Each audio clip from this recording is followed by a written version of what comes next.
Fala pessoal do Grupo de Estudos, vamos agora resolver mais um exercício da apostila. Essa questão envolve a técnica de adição padrão e fala sobre a análise de uma água de um lago. Ele pega 10 ml dessa amostra e avoluma para 50 ml. E depois disso ele faz a sua respectiva leitura. Além disso, o que a gente tem? A gente tem que, após ele pegar outras alíquotas de 10 ml, ele vai adicionar um certo volume de padrão de ferro, que vai valer 10 ppm para a gente, a concentração, e também a volume para 50 ml, e realiza a mesma leitura.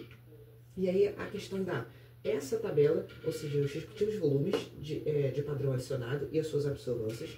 Então, lembrando, esse daqui, no caso, é a nossa amostra pura, enquanto que os outros são os padrões, todos contendo alguma quantidade de padrão.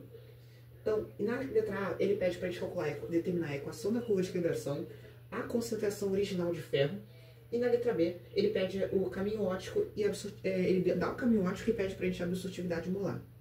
Bom, eu já calculei aqui, determinei a equação da curva de calibração, porque basta a gente pegar esses dados, jogar na calculadora científica e fazer a regressão linear. Agora, a concentração de ferro, como a gente vai calcular, né? Bom, é o seguinte, essa equação aqui, a gente tem a absorvância e esse x vai ser, no caso, agora o volume de padrão. Não é mais aquela curva de calibração normal. Essa aqui já é uma curva de adição padrão. Então, para isso, como que a gente vai calcular, então, a minha concentração original? Existe uma fórmula para isso.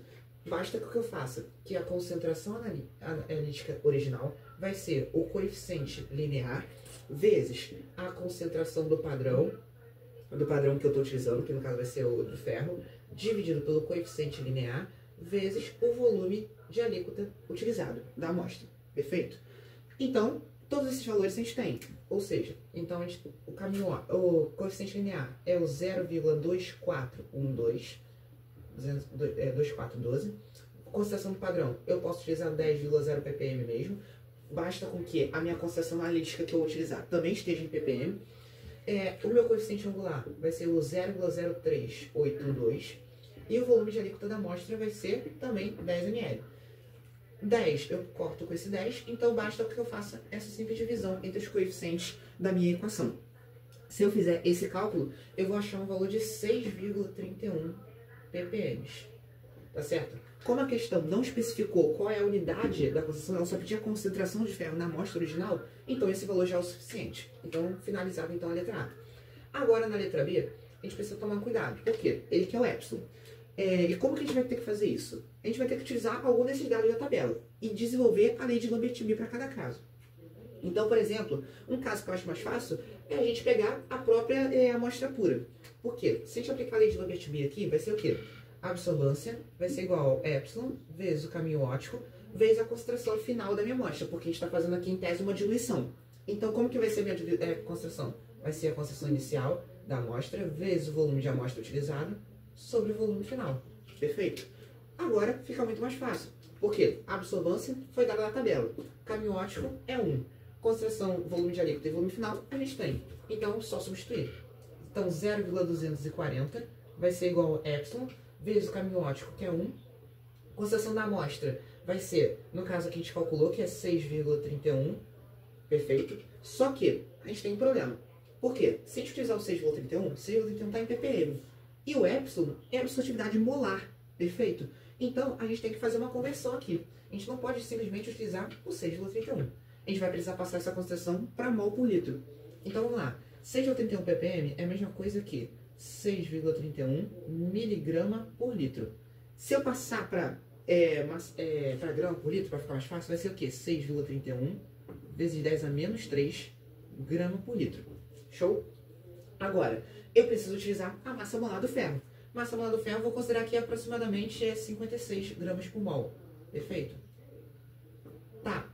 Para que vai servir isso? Eu sei que a concentração molar é igual à concentração comum dividido pela massa molar.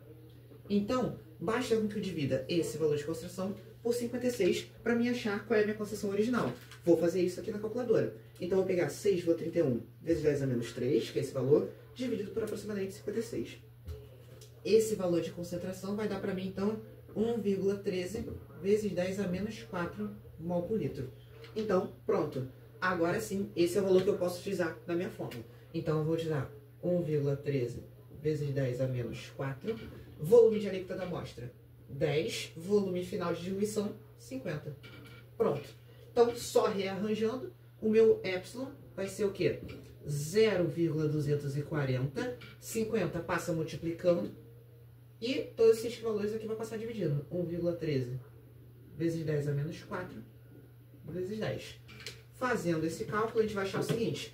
0,240 vezes 50 dividido por esse valor de concentração, dividido por 10, a gente acha um valor de 10.649,8 litros por mol vezes centímetro.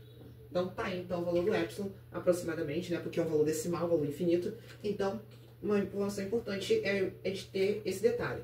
Então, na letra A, conseguimos calcular pela equação da própria adição padrão. Então, se a gente fazer os devidos mecanismos que a gente falou na aula, a gente consegue essa relação, basta a gente substituir os valores, achando a concentração em ppm. Agora, na letra B, para a gente achar especificamente a absortividade, a gente precisa da concentração em mol por litro, visto que a gente quer a absortividade molar. Então, com isso, basta a gente utilizar então a massa molar, fazer a devida relação entre a concentração comum e a concentração em mol por litro e substituir na fórmula da lei de Lobert-Beer. Eu também poderia fazer utilizando qualquer uma das outras, só que daria um pouco mais de trabalho. Por quê? Eu teria que calcular o quê? Eu teria que calcular pra gente essa extensão aqui, no caso essa concentração final aqui, que é CAVA sobre VF, estenderia um pouco mais. Ficaria CAVA mais CPVP e tudo sobre o volume final. Só que, se eu estou aqui na absortividade molar, eu também teria que converter essa concentração aqui também para mol por litro. Então isso seria necessário um passo a mais. Então por isso que a gente utiliza apenas a amostra pura, porque fica muito mais fácil de a gente trabalhar. Espero ser entendido. Dê o seu print na tela, se quiser, para poder gravar a resolução. E bons estudos. Se qualquer dúvida, deixe aí nos comentários.